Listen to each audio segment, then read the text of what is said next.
Iako je hleb jedna namirnica koja se u našoj tradiciji oduvek koristila, u novije vreme se hleb povezuje sa određenim zdravstvenim problemima. U suštini nije problem sam hleb, već jedan sastojak koji se nalazi u pšeničnom brašnu, a koji se naziva gluten. Pšenica koja se koristila ranije, pre više od 50 ili 40 godina, sadržala je mnogo manje ovog sastojka, koji,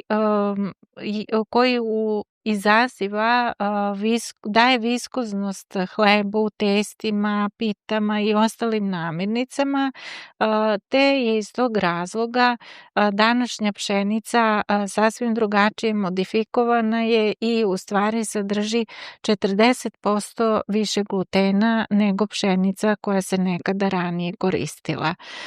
Na ovaj način objašnjavamo zašto današnji ljudi, deca, znači skoro svi imaju problem sa hlebom i zašto hleb, odnosno gluten optužujemo za mnoge zdravstvene probleme.